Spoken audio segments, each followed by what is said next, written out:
सुना है सचिन पायलट इन दिनों गालिब की एक गज़ल गुनगुना रहे हैं। आह को चाहिए एक उम्र असर होने तक, कौन जीता है तेरी जुल्फ़ के सर होने तक। हमको मालूम है कि तगाफुल ना करोगे, लेकिन तगाफुल यानी उपेक्षा नहीं करोगे। हमको मालूम है कि तगाफुल ना करोगे, लेकिन खाक हो जाएंगे हम उनको खबर होने तक। तो खबर तो आला कमान को हो ही चुकी है, खबरदार भी सचिन पायलट की तरफ से किया जा चुका है, लेकिन खबर का असर नहीं हो रहा है। ना अशोक गहलोत पर असर हो रहा है, ना आला कमान पर असर हो रहा है। आला कमान पर थोड़ा बहुत असर हुआ है। तो सचिन पायलट इन दिनों और उनके समर्थक जो कुछ कर रहे हैं, वो खबर में असर डालने के लिए कर रहे हैं। कुछ लोग सवाल उठा रहे हैं कि क्या सचिन पायलट नई पार्टी बनाएंगे। कुछ लोग सवाल उठा रहे हैं कि क्या सचिन पायलट का संयम खत्म होता जा रहा है। क्या अशोक गहलोत दबाव में आएंगे। क्या सचिन पायलट आला कमान पर दबाव बना रहे हैं ताकि आला कमान दबाव में आ जाए। इन सारे सवालों के जवाब अगर मगर किंतु परंतु मगर में है। नमस्कार, मैं हूं आपका दोस्त विजय विद्रोही। आप मुझसे जुड़ चुके हैं, इसके लिए आप सबका तहे दिल से शुक्रिया। और अगले 6-7 मिनट आपसे जुड़े रहने की कोशिश करूंगा। सचिन पायलट की बात कर रहे थे, तो आज कई जगह मीडिया में चल रहा है कि सचिन पायलट नई पार्टी बना सकते हैं। प्रशांत किशोर की जो संस्था आईपैक, उससे समझौता अनुबंध भी हो गया है। हालांकि बहुत पैसा लेता है वो आईपैक। और राजस्थान विकास पार्टी नाम होगा, कुछ भाइयों ने ये भी कह दिया है। चूंकि सचिन पायलट ने अभी अजमेर से जयपुर की पदयात्रा के बाद जो सभा की, उसमें मुट्ठी में मशाल का एक एम्बलम टाइप था, तो ये पार्टी का प्रपोज्ड चुनाव चिन्ह होगा। भाई लोगों ने ये भी कह दिया है। कुछ संकेत भी सचिन पायलट ने दिए हैं। दिल्ली से लौट कर आए, टोंक चले गए। टोंक में कह दिया कि भ्रष्टाचार का मसला है, युवाओं की, परीक्षार्थियों की फ़ीस वापस करने का यानी मुआवजा देने का मसला है। और यूपीएससी आरपीएससी में, माफ़ कीजिएगा, आरपीएससी में जो पोस्ट खाली पड़ी हैं, जिस ढंग से अफसरों की नियुक्ति होती है, उस पूरे ढर्रे को बदल देने की ज़रूरत है। ये कह के अपनी 3 मांगों पर जोर दिया। इसमें एक मांग थोड़ी सी हल्की कर दी उन्होंने, क्योंकि वो भी समझ गए कि आरपीएससी को भंग नहीं किया जा सकता, तो उसमें कुछ ठोस रूप से उसमें कुछ परिवर्तन तो किया ही जा सकता है। लेकिन भ्रष्टाचार के मसले पर वो अड़े हुए हैं। फिर उसके बाद एक ट्वीट आ गया जो जिसमें कहा कि जनता साथ है और सशक्त राजस्थान बनाएंगे। और आज वेद प्रकाश सोलंकी, जो उनके चाकसू से एमएलए हैं समर्थक, उन्होंने आला कमान को और साफ साफ और अशोक गहलोत को निशाने पर लिया और साफ साफ कहा कि भैया दुखी हो गए, जो करना है करो, आप जो करोगे उसको हम मान लेंगे, वो फैसला मान लेंगे, लेकिन फैसला तो लो। तो इससे साफ साफ मतलब क्या है? साफ साफ मतलब है कि सचिन पायलट और उनके समर्थकों को लगता है कि आला कमान कहीं ना कहीं समय खरीदने की कोशिश कर रहा है, टालम टोल कर रहा है, अगले 2-3 महीने खींच लेना चाहता है, ताकि सचिन पायलट ना इधर के रहें ना उधर के रहें। अशोक गहलोत कुछ देने वाले नहीं हैं। आला कमान की मंशा भी कुछ ऐसी ही नज़र आ रही है। और फिर सचिन पायलट अपना संयम खो जाएं, सब्र खो दें और कुछ ना कुछ इस तरह की चीज़ कर दें जिससे आला कमान को एक मौका मिल जाए। अब सचिन पायलट इस चक्कर में नहीं है। ऐसा लग रहा है कि उनका भी सब्र का आखिर का बांध टूट रहा है और उनको भी लग रहा है कि भाई फैसला तो करो। 3 मांगों पर अशोक गहलोत कुछ करने वाले नहीं हैं, इसके वो संकेत दे चुके। एक मांग को वो मानसिक दिवालियापन कह चुके, एक मांग को वो असंभव कह चुके कि आरपीएससी एक संवैधानिक संस्था है, उसमें जैसा सचिन पुनर्गठन या भंग करना चाहते हैं वो संभव नहीं है।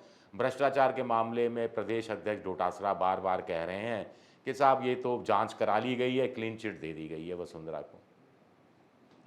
ये पहली सरकार होगी, पहली सरकार के नेता होंगे जो अपनी दुश्मन सरकार के पूर्व मुख्यमंत्री को क्लीन चिट दे रहे हो अपनी तरफ से ही।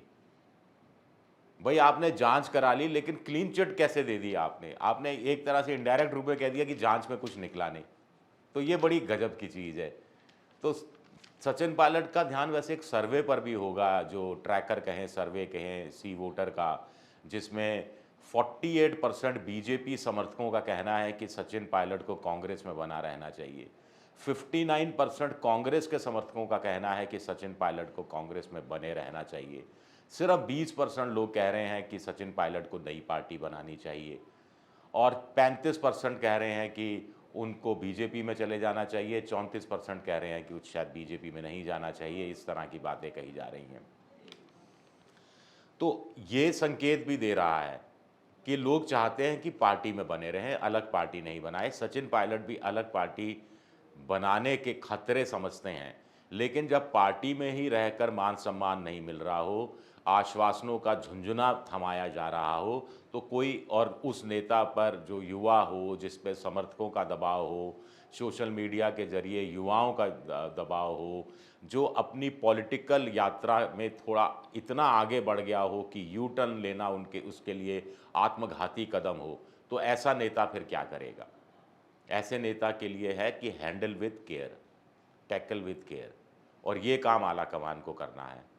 आला कमान का सबसे बड़ा हिस्सा इस समय राजधानी दिल्ली से करीब 14, 15, 16 हज़ार किलोमीटर दूर अमेरिका से वार कर रहा है प्रधानमंत्री नरेंद्र मोदी पर। मैं बात कर रहा हूँ राहुल गांधी की। आएंगे 8 को, उसके बाद बात होगी, कैसे बात होगी, किस रूप में बात होगी। तब तक अशोक गहलोत कोई एक मांग तो मान लें, लेकिन वो नहीं मानने के लिए तैयार। साफ साफ इशारे किए जा रहे हैं कि हम तो एक भी मांग नहीं मानने वाले, क्योंकि मांग में दम नहीं है, औचित्य नहीं है। सचिन पायलट की पूरा आगे का पॉलिटिकल भविष्य इन 3 मांगों के साथ जुड़ा हुआ है, तो इन मांगों से वो पीछे नहीं हट सकते।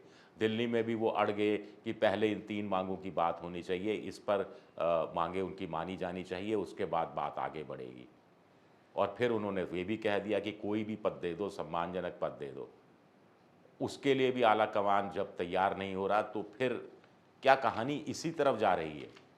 क्या 11 जून की तारीख आ रही है, इसलिए मीडिया का एक वर्ग इस तरह की बात कर रहा है कि 11 जून को उनके पिता राजेश पायलट की पुण्यतिथि है, और पिछली बार भी 11 मई को वो पदयात्रा पर निकल गए थे दिल्ली अजमेर से लेकर जयपुर की। उससे पहले 11 अप्रैल को जयपुर में 6 घंटे के धरने पर बैठे थे। उससे पहले 11 मार्च को वो शहीदों की बेवाओं को लेकर नौकरियां, जो देवर को लेने का एक मामला था, उसमें उनके समर्थन में आए थे, और अपने घर भी वो आई थी, तो उनके साथ उनको नींबू पानी पिलाया था। तो कुल मिलाकर कहानी उलझती जा रही है। आला कमान सचिन पायलट को उलझा देना चाहता है। अशोक गहलोत ने तो उलझाया हुआ है। सचिन पायलट अब सुलझाना चाहते हैं, सुलझना चाहते हैं, और इस मक्कड़ जाल से निकलना चाहते हैं, क्योंकि कांग्रेस में रहकर भला होगा नहीं होगा, भला होगा तो 2028 में होगा, तब तक क्या बेइज्जती सहते रहेंगे? क्या अपने मान सम्मान के साथ समझौता करते रहेंगे, या फिर अभी से बाहर निकलकर अपने वक्त को बदलने की कोशिश करेंगे? एक कविता भी है, श्रीकांत वर्मा कांग्रेस के एक बड़े कवि हुए हैं। मेरा भारत महान एक आया था, देखिए राजीव गांधी के समय भी एक नारा वो उन्होंने ही दिया था। उनकी कविता है कि एग्जैक्ट मुझे शब्द ध्यान नहीं आ रहे, लेकिन मोटी मोटी कविता ये है कि ये कहने का कोई मतलब नहीं है कि वक्त बदल रहा है। असल में ये कहना, बड़ा सवाल ये उठता है कि वक्त आपको बदल रहा है या आप वक्त को बदल रहे हैं। तो वक्त को अपने हिसाब से सचिन पायलट को अगर बदलना है, तो फिर शायद जो 20% लोग कह रहे हैं उस तरफ चले जाएंगे क्या? चलिए, मेरा ये वीडियो देखने के लिए आप सबका बहुत बहुत शुक्रिया। पसंद आए तो लाइक कीजिए, सब्सक्राइब कीजिए, शेयर कीजिए, और घंटी जैसी आकृति यही दबा दीजिए, ताकि नया वीडियो आए तो आपको तत्काल जानकारी मिल जाए। विद्रोही 7 मेरा ट्विटर हैंडल है, विजय विद्रोही 7 के नाम से इंस्टाग्राम पर हूँ, और फेसबुक पर मेरा पेज है विजय विद्रोही पेज। शुक्रिया। एक ही सवाल आपसे पूछता हूँ, क्या सचिन पायलट को नई पार्टी बना लेनी चाहिए, हाँ या ना? इसमें जवाब दीजिए, थोड़ा सा रेफरेंडम हो जाएगा।